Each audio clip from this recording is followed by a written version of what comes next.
Hello बच्चों, let's start the question. The question is let m be the maximum value of the product of two positive integer when their sum is 66.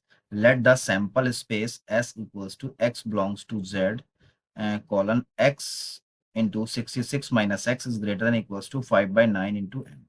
And the event है आपके a equals to x belong कर रहा है sample space को, जिसमें आपका x is a multiple of 3 है, then the probability of a is equal to इसमें फाइंड करना है। अब इस क्वेश्चन के हम की कंसेप्ट के बारे में डिस्कस कर लेते हैं। तो वो आपके क्या हो सकते हैं की कंसेप्ट? ये हो सकता है, मान लो हमें क्या करना है, डिफरेंशिएट करना है d over D x x की पावर n। तो इसका जो बेसिक फॉर्मूला होता है वो होता है आपका एन एक्स की पावर n माइनस वन होता है। अब एक कंडीशन इसमें और यूज होगी फॉर मैक्सिमम और minimum. For maximum and minimum वाली कंडीशन क्या होती है आपकी कि डी वाई अपॉन में डी एक्स इक्वल टू मुझे जीरो करना पड़ता है। एक तो ये कंडीशन हो गई, और एक हमने बेसिक कंडीशन क्या है, डिफरेंशिएशन की। ये इसमें हम यूज करेंगे सेट की कंडीशन में।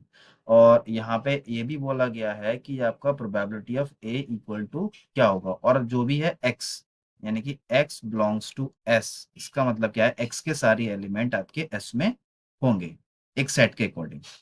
इतना समझ में आया? अब मैं करता हूँ, क्वेश्चन पे आता हूँ। क्वेश्चन में बोला गया है कि हमारे पास जो पी है वो क्या है आपका x इंटू 66 माइनस एक्स। अब यहां से मुझे क्या निकालनी है, मैक्सिमम वैल्यू निकालनी है। तो मैं इसको पहले तो सॉल्व करता हूं, तो ये क्या मिलेगा, 66x मिलेगा और माइनस का एक्स स्क्वायर मिलेगा। अब मैं इसको क्या करूंगा, डिफ्रेंशिएट कराऊंगा with respect to x. Differentiation with respect to x, तो यहां से मुझे क्या मिल जाएगा, dp अपॉन में dx होगा और इक्वल टू क्या मिलेगा, 66, x का डिफरेंशिएशन 1 होगा और एक्स स्क्वायर का माइनस का 2x मिल जाएगा। अब मुझे क्या करना है, फॉर मैक्सिमा और मिनिमा, यानी कि जो dp ओवर dx है उसको हम इक्वेट करा देंगे जीरो से। तो यहां से मुझे क्या मिलेगा, 66 minus two x equal to zero. यानी कि जो अगर मैं x की वैल्यू यहां से निकालूं तो वो क्या मिलेगी आपको, 33 निकलेगी। अब मुझे चेक करना है कि फंक्शन ये मैक्सिमम है या मिनिमम है, x इक्वल्स टू 33 पर। तो उसके लिए हम इसको अगेन डिफरेंशिएट करते हैं। Again differentiation with respect to x करते हैं। तो यहां से मुझे कंडीशन क्या मिल जाएगी आपको, d2p अपॉन में हो जाएगा आपका dx स्क्वायर। तो अब बचा क्या हमारे पास, 66 माइनस टू एक्स बचा। 66 कांस्टेंट है, किसी भी कांस्टेंट का डिफरेंशिएशन तो जीरो होता है, और x का वन हो जाएगा, तो यहाँ से मुझे माइनस टू मिल गया। इसका मतलब हमारे पास नेगेटिव वैल्यू है, तो वो फंक्शन क्या हो जाएगा आपका, x इक्वल टू 3 पर मैक्सिमम है। क्या होगा, मैक्सिमम। तो अगर हम फंक्शन क्या है आपका, p का वैल्यू क्या मिलेगा आपको, मैक्सिमम, यानी कि x इक्वल्स टू आपका 33 पर। तो p इक्वल्स टू हो जाएगा 33, और ये मिलेगा 66 माइनस 33। तो ये हो जाएगा 33 इंटू में आपका 33। अगर मैं इसको सॉल्यूशन करूंगा तो मल्टीप्लाई करके 1089 के अप्रोक्स आएगा। ये किसकी वैल्यू है, हमारे पास मैक्सिमम वैल्यू निकल के आई, यानी m। ये आ गई आपकी 1089 निकल के आ गई। अब यहां से मुझे क्या करना है, क्वेश्चन में क्या दे रखा है कि x, यानी कि जो भी एलिमेंट है x 66 minus x greater than equals to है 5/9 इंटू एम। यहाँ पे मैं इसको लिख लेता हूँ। ये आ जाएगा आपका x इंटू 66 माइनस एक्स है आपका ग्रेटर देन इक्वल्स टू है आपका 5/9 m दे रखा है। अब m की वैल्यू हमने ऊपर निकाल रखी है, तो ये आ जाएगा x 66 minus x greater than equals to 5/9, और इंटू में कितना हो जाएगा, 1089। अब यहां से मैं इसको सॉल्व करूंगा तो कितना मिलेगा, 9 1 जा 9, बचा आपका 1, 9 2 जा 18, 9 1। इसका मल्टीप्लिकेशन करूंगा तो मुझे क्या मिलेगा, x इंटू 66 माइनस एक्स हो जाएगा ग्रेटर देन इक्वल्स टू 605। अब यहाँ पे मुझे इस इनइक्वालिटी को सॉल्व करने के लिए मुझे x की क्या वैल्यू लूं कि जो आपका वैल्यू है 605 से वैल्यू यहाँ पे ग्रेटर देन इक्वल्स टू 1 मिले। ठीक है, अब देखो 1 रखने पर तो नहीं मिलेगी, 1 रखने पर पॉसिबल नहीं है, 2 रखने पर भी पॉसिबल नहीं है, 3 रखने पर भी पॉसिबल नहीं है। अगर मैं मान लो 10 रखता हूँ तो क्या मिलेगा, 10 इंटू 50, क्या हो जाएगा, 56 हो जाएगा, तो भी हमारे पास पॉसिबल नहीं मिल रहा है, तो ये भी कंडीशन नहीं मिल रही है। अब मैं 11 रखता हूँ, तो जैसे ही मैंने 11 रखा, 11 इंटू मिलेगा 55 मिलेगा, तो 11 5 से कितना हो जाएगा 55, और 11 5 से 55, और 5 कितना हो जाएगा 605।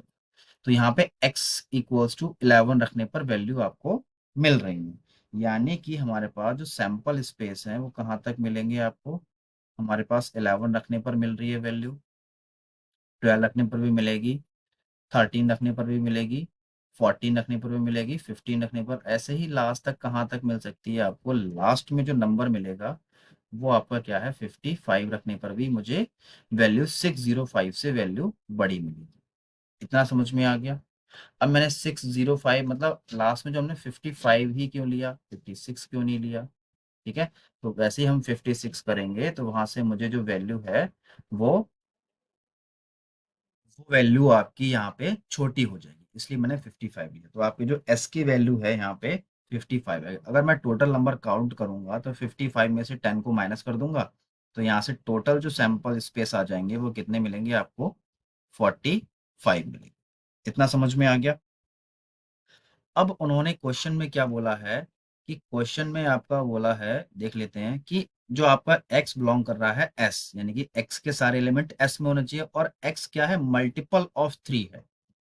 तो यहां से हम मल्टीपल ऑफ 3 की बात करेंगे तो कौन कौन से नंबर आ सकते हैं आपके मल्टीपल ऑफ 3 में, तो a equals to multiple of 3, तो यहाँ पे 12 मिल सकता है आपको।